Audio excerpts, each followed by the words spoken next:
Alzheimer's is not an epidemic, it's an individual thing. But now, a lot of when I say it's not an epidemic, we use the word epidemic only if it's infectious and it spreads from person to person. So if you forget, I will not forget, okay? So it is not something that's spreading from person to person. A lot of people are causing it to themselves. Why? And maybe atmospheres around also are causing to some extent.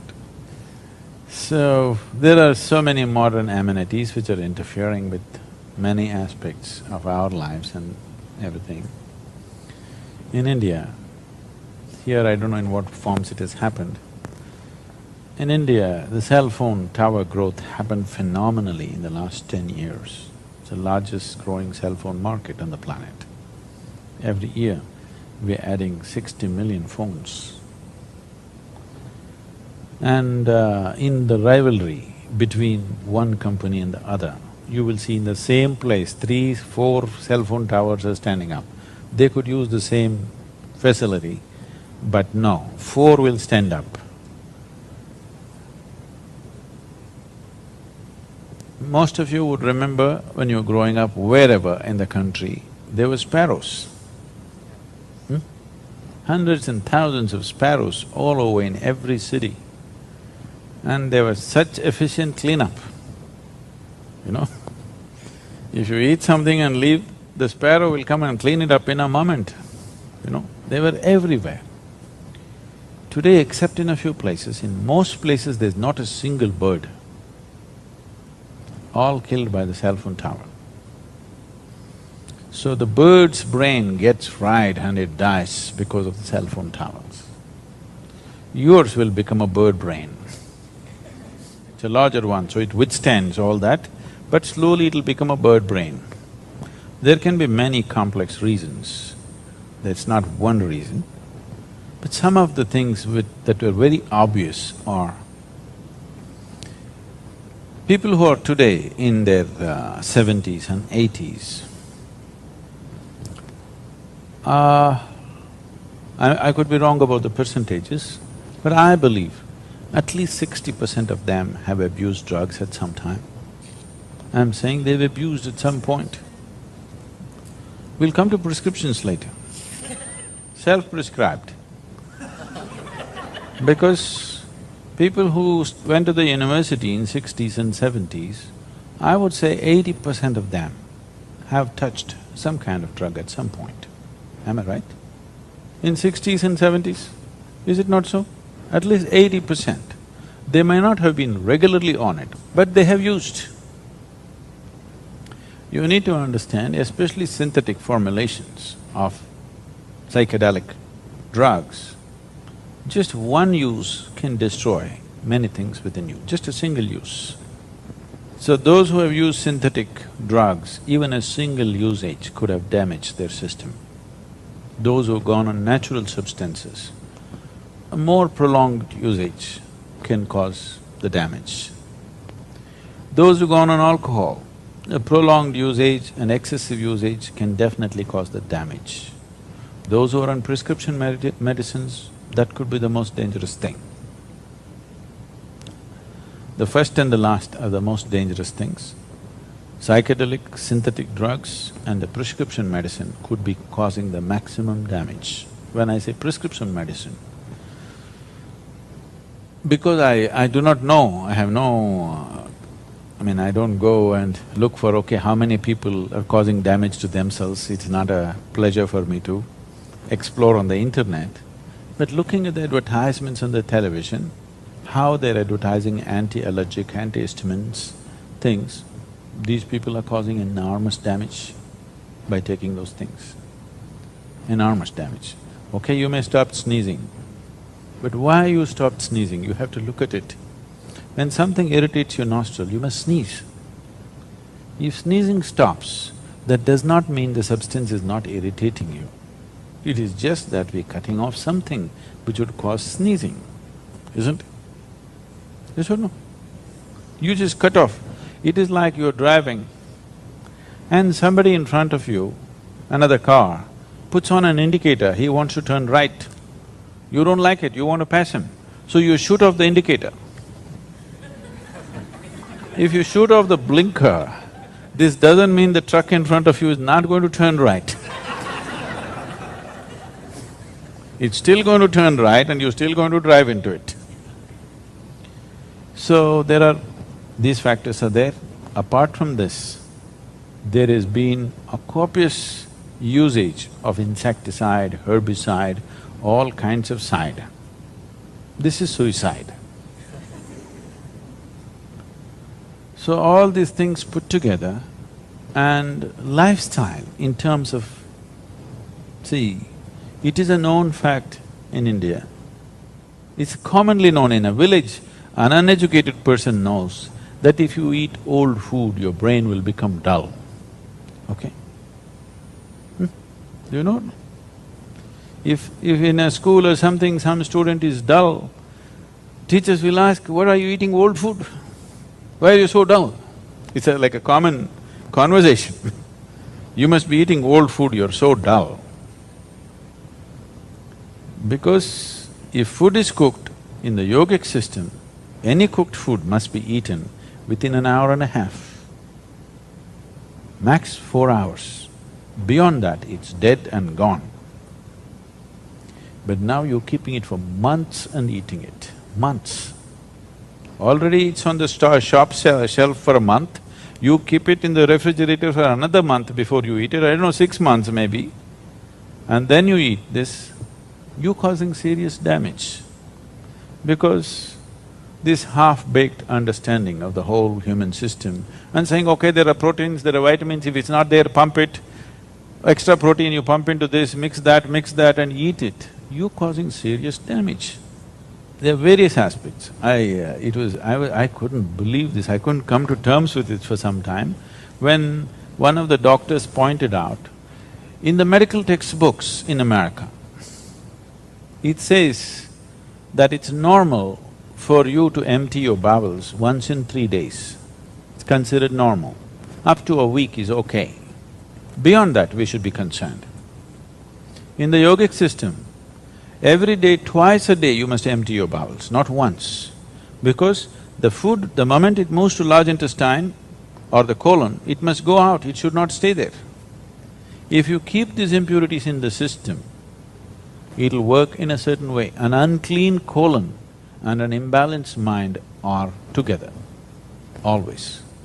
If you go to any Ayurvedic doctor, Siddha doctor, the first thing they will do is purge you, always purge you. Many of them who've grown up in traditional South Indian families, every month drink castor oil and purge yourself. Really. It's a ritual in our homes. When we are children, every month you have to drink warm castor oil and you purge and purge and purge everything, till a point where if you drink water, only water should come. Really? Yes. It's very important to keep the system clean. The yogis do it differently, they go stand in the river, they suck the water from the renal outlet, fill it up till here and let it go, fill it up till here and let it go, and they will check. If simply pure water should be going, till then it is done. This is called jaladauti. These things are important. Keeping the system clean is important if you want to have psychological health. Loss of memory is just one of them, okay? Even then when they had memory, it's tortured memory. It's better, you lose memory, at least you're little better actually for a lot of them.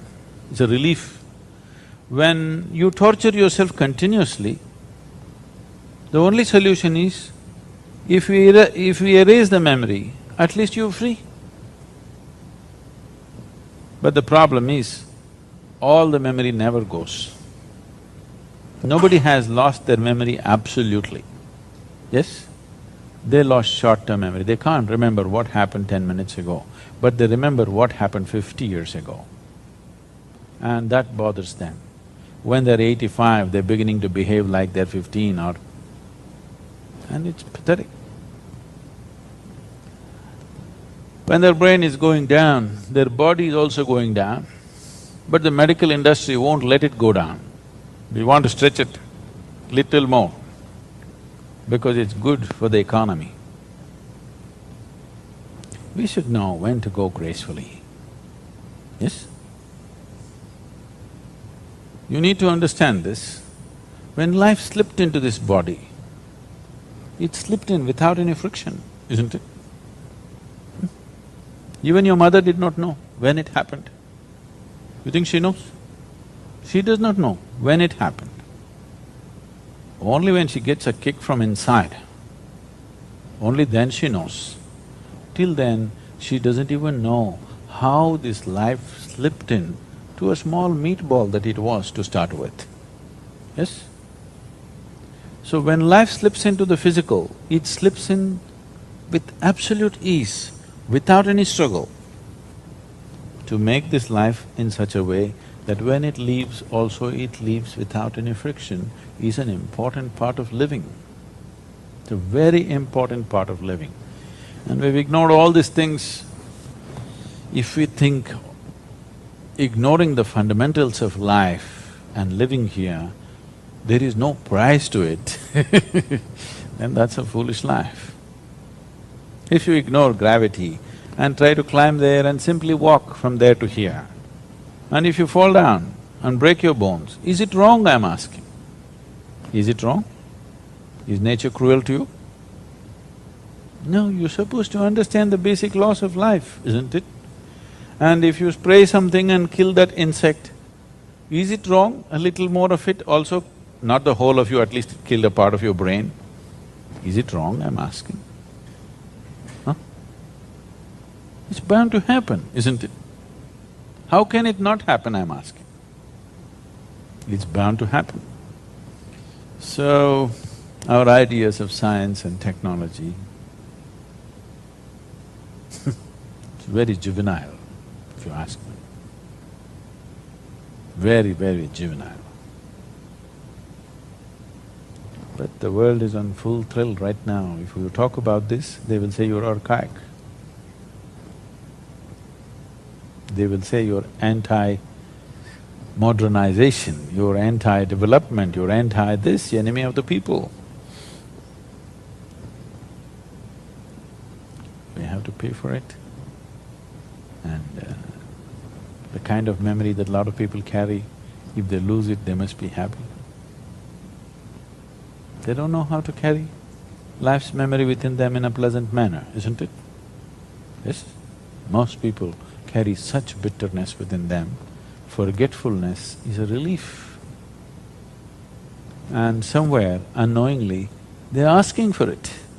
So when something tortures you really bad, won't you want to forget it? Yes or no? Yes. Knowingly or unknowingly, consciously or unconsciously, we are seeking it in many, many ways. So, one of the most important things to do is, if you build a temple here, I would advise you also build a small community where people will live healthy, sensibly. So, not necessary to build one big ashram or something. Even if it's just in the city or outskirts of the city, build even a condominium. You want one bedroom, you want three bedroom, you want five bedroom, whatever kind you want, invest, build, and at least you can live separately, at least you can eat in a common place, healthy food, you can meditate in a common place, you can do your yoga in a common place, you can live separately. We should do this.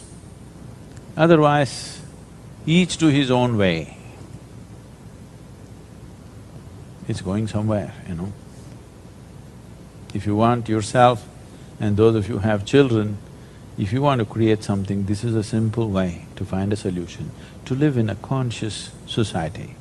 It may be… we would like the whole society to be like that, but we can't change all of them right now. At least create a small society and we can make medical studies on you and how it works. Then maybe someday everybody will take it up. Just living little more consciously, eating consciously, doing things properly, what difference it makes to people if it can be measured if we just take the trouble of doing it. If we show the difference in this community, how people are living and what are the things they're avoiding, maybe someday everybody will take it up, hopefully. Possible? You want to do your own cooking? And it's not good for the economy, you know? Every home has its own kitchen, has its own gas connection, has its own everything, everything, everything. It's such a waste, isn't it? And everybody is spending 2 hours cooking. For this many people, if 5, 6 people go into the kitchen, they can cook for everybody. Others can do something more productive than destroying food in the kitchen.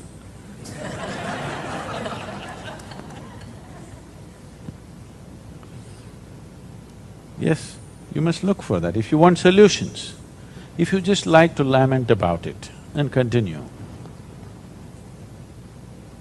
Lot of people only like to cry about it and do the same thing. Cry about it, do the same thing. Because they want their own kitchen, they can't stand anybody else in the universe. Can you? Can 5 women manage in one kitchen without fighting, quarreling? Huh? Possible? Yes, it's time you grow out of this. Your homes are separate, your bedrooms are separate, everything is separate. Kitchen and meditation and certain things we can share, isn't it? Yes or no?